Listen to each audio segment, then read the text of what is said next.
But our next stop, of course, is Santa Clara. We are 6 days and counting to Super Bowl 60. Patriots and Seahawks both arrived last night. They will kick off the festivities with Super Bowl opening night this evening. Seattle, a 4.5-point favorite behind the league's #1 scoring defense and a red-hot Sam Darnold.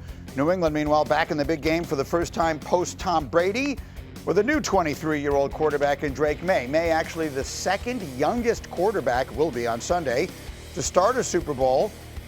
Only one younger was Dan Marino, who was just 35 days younger when he started what proved to be his only Super Bowl. I want you to hear Drake Maye's former college coach at North Carolina. This is Mack Brown with a whole lot of praise for his former star. I told scouts when they would come through that he's a Super Bowl guy. Mm-hmm. He'll win a Super Bowl. I think Drake has the upside right now that hope he wins this one. If he doesn't, then there's another Super Bowl out there for Drake. And I think Drake will go down not only being one of the best that I've ever coached, but one of the best to ever play. All right, so high praise, as one might expect from his college coach, but candidly, right now, he's living up to it. However, there is one factor in this that I feel, at least from a distance, is not getting a whole lot of attention, and that is there is a question mark surrounding Drake Maye right now. Oh, yeah, he has a shoulder issue that limited him in practice last week. He missed Friday's practice because he was sick. But earlier in the week, it was a shoulder injury. I think this is the play. He dives. This is late in the third quarter of the AFC Championship game. He dives, lands on that right shoulder, so it was affecting him. So 2 weeks between the AFC Championship game and the Super Bowl. It's possible they were just backing him off last week so he could be ready. But watch the practice reports. Unlike in the regular season, there's one reporter that's allowed to watch these practices all week. There's a pool reporter assigned to it. So whoever that is this year will be able to tell how many practice reps Drake Maye gets and what his readiness looks like. I don't have any indication that there's a danger of him missing the game, but I think there's a legitimate question as of now to ask about how this might affect him. All right, so we had Darnold's oblique leading up to this, and now we have Drake Maye's shoulder, and we all know what's at stake. Super Bowls are where narratives get written and rewritten, Dominique, and as we were talking about this in our meeting this morning, you had an interesting one on the conversations that will take place if Maye plays big and wins this game.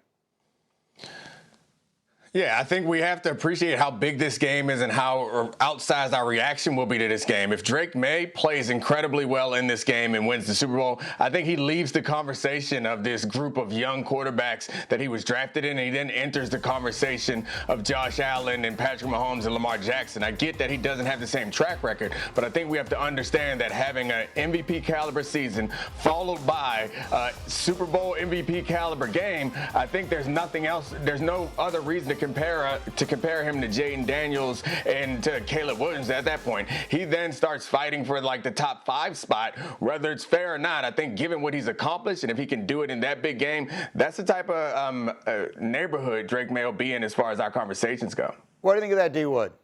No, listen, I agree with Dominique, but I also think that the conversation is going to surround, like, we always use the word infrastructure, coaching. Coaching matters more so in the National Football League than in any other sport. I mean, look, just prime example, look in the Super Bowl. We talked about the journey of Sam Darnold. Well, when did that journey start turning around for Sam Darnold? When he got to San Francisco, when he got to Minnesota, and ultimately with the Seattle Seahawks. All 3 of those organizations are top-notch organizations. And then you look at Drake Maye. The Patriots were 4-13, 2 consecutive seasons, entering Mike Vrabel, Josh McDaniels. Now they're in the Super Bowl. So coaching matters in this league, and you're seeing the effects with both of those quarterbacks in the Super Bowl. It is funny, and look, I understand. I have been accused of being a prisoner of the moment, of being hyperbolic.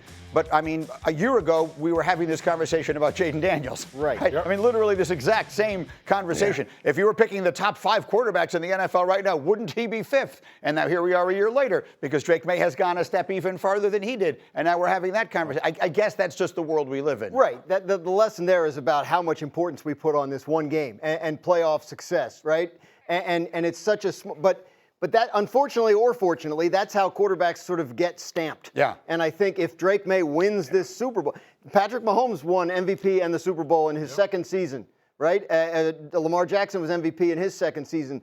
That speaks to what you're talking about, right? Great situations, great coaching and development there. So we will have the conversation a week from this morning if he wins about, like, can they do it again? Is it a new dynasty, et cetera, et cetera?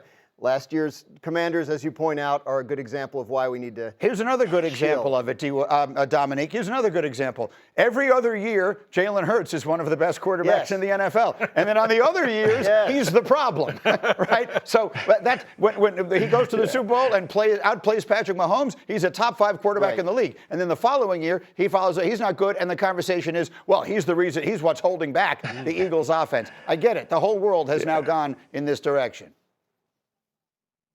Nah, I think it's fair, and I think Jalen Hurts had an MVP caliber season and played well in the Super Bowl that they lost, but then didn't follow it. So you're right. You have to follow it up with something. But I mean, as we enter next season, this game, we talk about how those island games, Monday night and Thursday night and Sunday night games, like really impact the way we think about players. There's no more islandy game than the Super Bowl. Right. It's all by itself. And then we have the whole offseason to prepare for the next season. The last image we have in our mind is of Drake Maye having an MVP caliber season and then throwing 4 touchdowns and beating this great Seahawks defense. It will be well deserved if we're like, hey, maybe we should talk about him with the rest of these guys, with this team that we didn't think, none of us thought was going to be this good when this season started. And to the point about infrastructure, they'll probably improve at receiver this offseason. The 2 left side offensive linemen aren't going to be rookies next season. The offensive coordinator will never again be hired as someone for a head coach job. So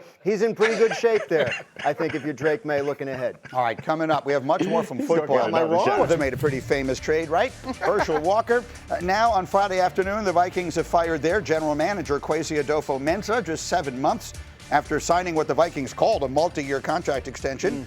Meanwhile, their star receiver, Justin Jefferson, went on the Sports Seriously podcast and had some very interesting thoughts about his former quarterback, Sam Darnold. Everyone knows the difficulty of the quarterback position this year, of how we was dealt it. But of course, having a quarterback that's already had the season under his belt with us, knew the plays, knew the playbook, knew the players, of course, throwing to me, Jordan Addison, TJ Hawkinson, all of these guys. I definitely felt like we would have done better.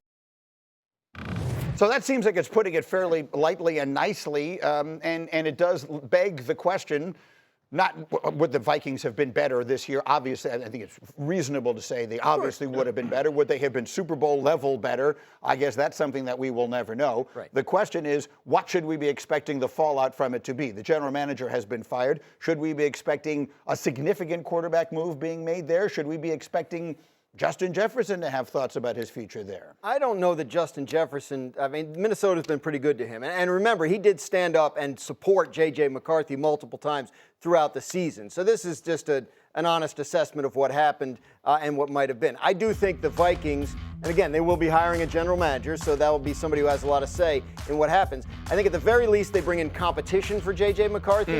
At the very least, it's a viable backup situation. Remember, they got Carson Wentz late in training camp last year.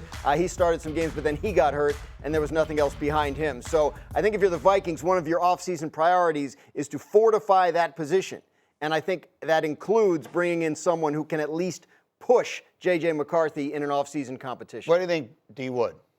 No, I absolutely agree. I think the competition is a must for the Minnesota Vikings because your quarterback has been in the ice tub for most of the season. You can't do anything, and you can't placate to a guy like Justin Jefferson. Right. If your quarterback is not out there, so you got to bring in legit competition. But I think the bigger point here is, like, if you look at the roster, the Minnesota Vikings roster, it's just not very good, to be honest with you.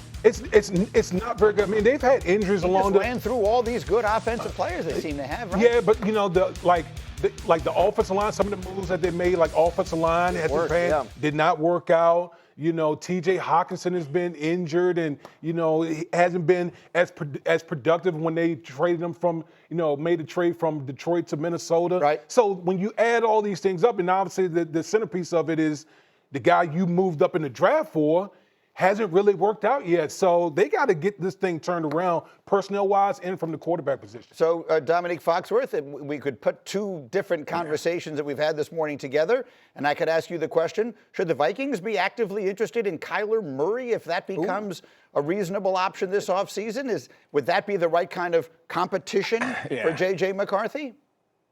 Right.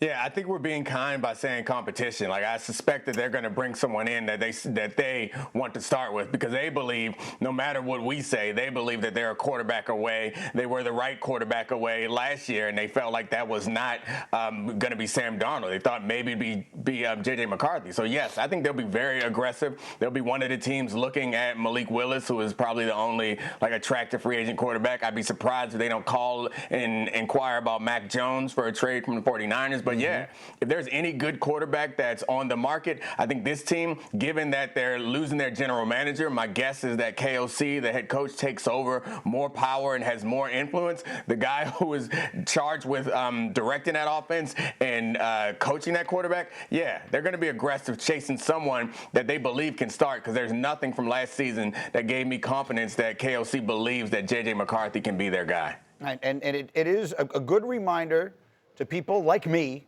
who said Kevin McCarthy could take anybody, Kevin O'Connell, excuse me, could take anybody and turn him into a great starting quarterback. I would never pay I said that. So I have to take responsibility for it. I said I wouldn't pay Sam Darnold either. Bring me a rookie. Bring me a journeyman. Kevin O'Connell will turn him into a superstar. Maybe it will still happen. Maybe I'll be vindicated. But right now, I'm not betting on it. All right.